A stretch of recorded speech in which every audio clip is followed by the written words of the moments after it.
Good evening. You're watching the news at 7:30 on ATV. I'm Risim. And I'm Edna Zair. Here's a look at tonight's top stories. Police arrests more than 500 pro-democracy protesters occupying Central after yesterday's mass rally.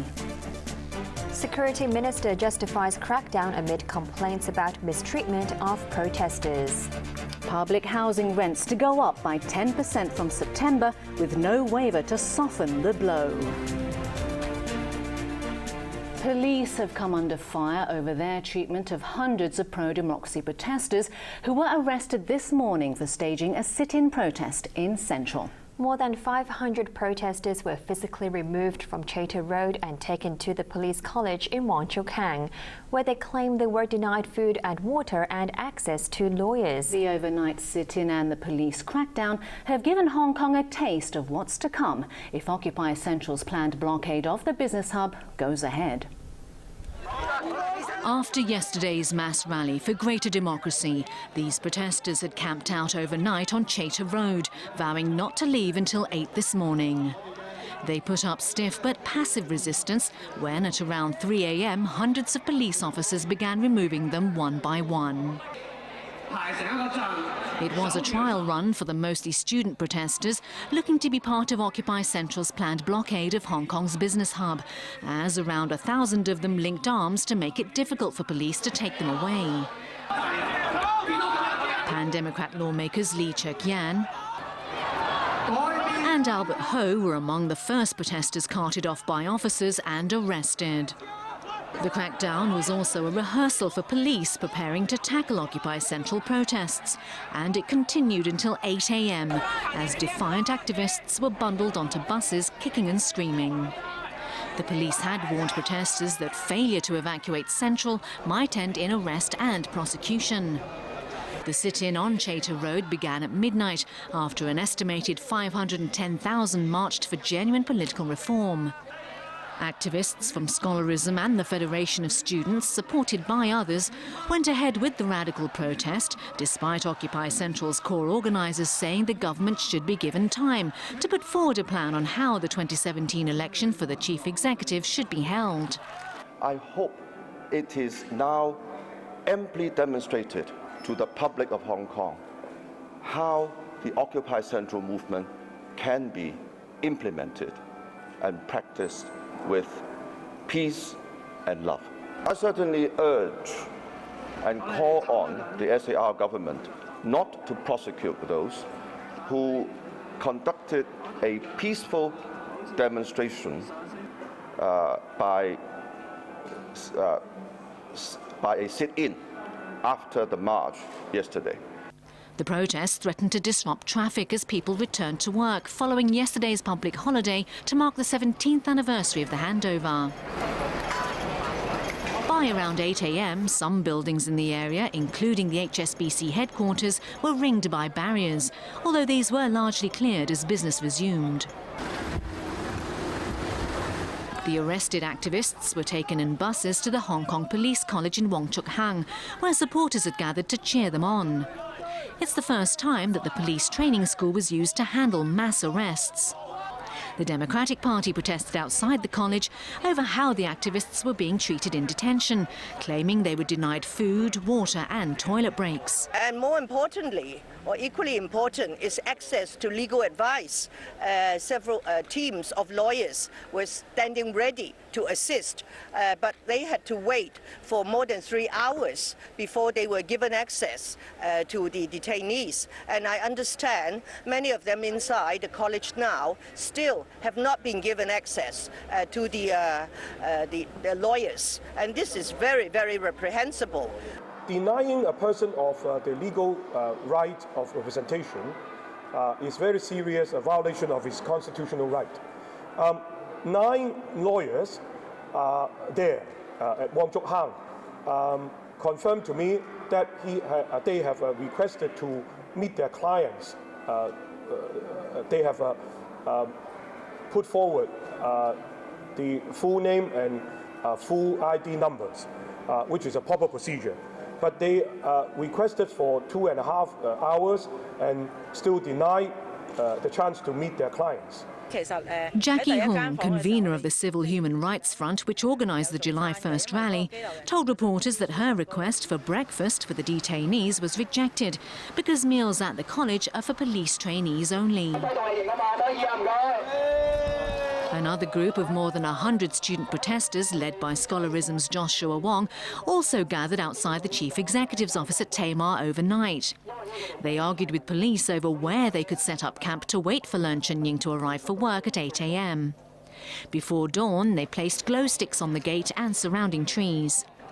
At about 7:30 a.m, Leung's car arrived but did not stop at the gate. All the protesters could do was chant, "CY Leung, step down," because barricades and hundreds of police prevented them from getting near the building.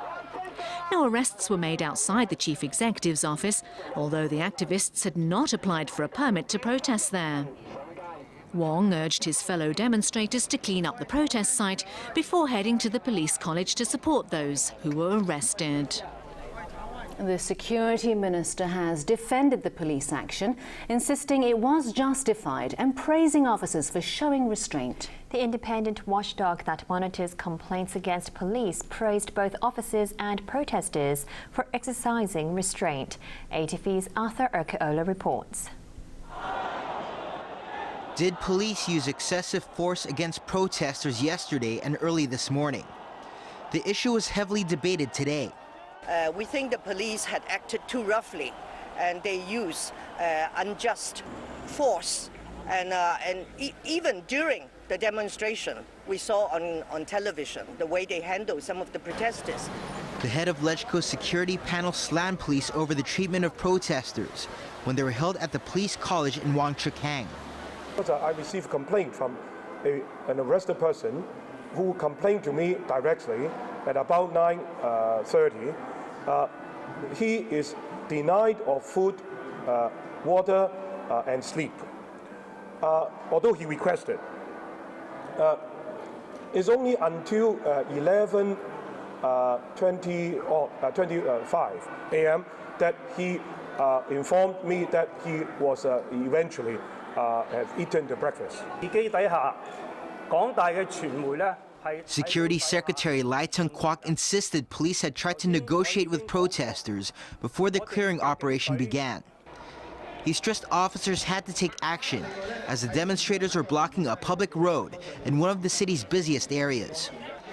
Lai said the police college in Wang Chukang is not a detention center, but all those detained were dealt with according to existing standards and procedures. The security chief explained that because of the number of people being held there, it was inevitable it would take some time to attend to some of them. The Civic Party's Alan Leung criticized police for the arrangements during yesterday's march, which saw demonstrators in Causeway Bay breaking through barricades. The police decision not to open more lanes on Hennessy Road sparked accusations that they were responsible for slowing down the procession and even trying to reduce the size of the rally. I really do not see any justification for making people wait in the sun and rain for 5 hours before they could start the march. This is not the way to treat people who come out to march peacefully. If you insist on making people suffer for the exercise of their rights, then you may want to end them up in pursuing their right more radically. Throughout yesterday's protests, the Independent Police Complaints Council deployed 30 of its staff at various points to observe the action. This included staff at the unauthorized sit-in protests led by student groups at Chater Road, as well as the Chief Executive's office. According to IPCC Secretary General Ricky Chu, everything went smoothly on the whole. He said this morning that the police action met international standards and the protesters themselves exercised restraint. Chu concluded that the protesters were able to express themselves in an orderly way outside the chief executive's office, while both sides kept their cool during the protest and clearing operation on Chater Road. Student activist Joshua Wong of Scholarism has complained of a senior police officer pushing him to the ground and injuring him during yesterday's protest in Causeway Bay when he was actually trying to help keep the procession moving.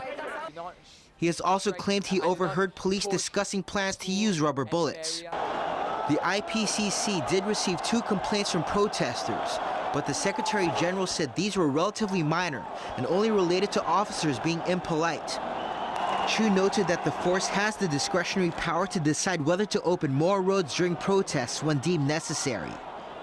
However, lawmakers said they would speak to those who were detained and collect details to file an official complaint. Arthur Urquiola, ATV News.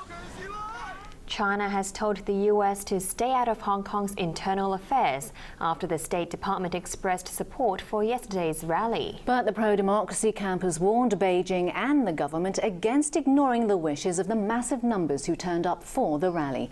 ATV's Winner Wong has that story. There's discrepancy over numbers, but the pro-democracy camp says the government can't ignore the fact that hundreds of thousands of people braved the heat and pouring rain yesterday to demand genuine universal suffrage. They also noted that days before the July 1st rally, more than 800,000 voted in an unofficial plebiscite on choosing candidates for the 2017 chief executive poll. I expect the government to pay heed to the people's views expressed both in the civil referendum and in yesterday's march. I hope that the government will show some sincerity, open the negotiating dialogue, and bring all parties to the negotiating table. But we urge the central government and the SAR government to listen to the voices of the people. If Hong Kong is not going to have real democracy by 2017, Hong Kong will become ungovernable.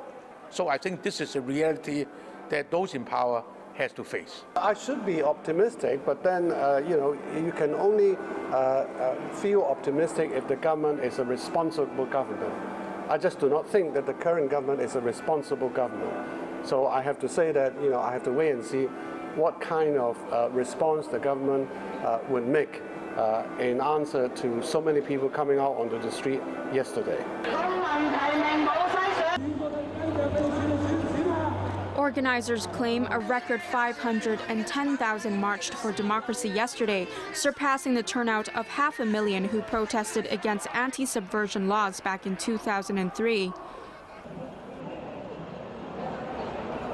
The police put yesterday's turnout at 98,600, counting only those at the starting point in Victoria Park, while the University of Hong Kong's public opinion program said it was between 154,000 and 172,000.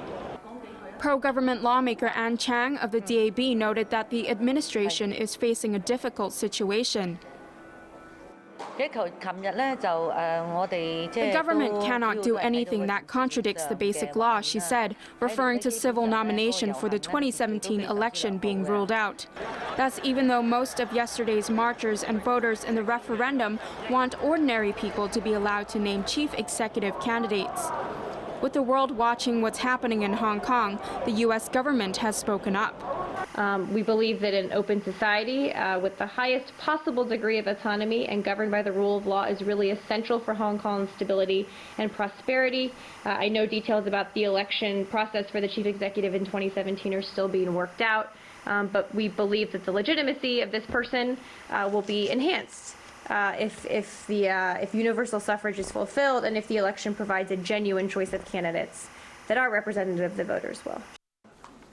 The foreign ministry in Beijing had a curt response. The development of Hong Kong's political system is China's internal affair, spokesman Hong Lei said. The Chinese government resolutely opposes any interventions by any other countries and expects the relevant country to stop making irresponsible comments on Hong Kong's internal affairs. China's official Xinhua news agency warned that political turmoil could destroy Hong Kong's financial status. Winner Wong, ATV News. To other news, public housing tenants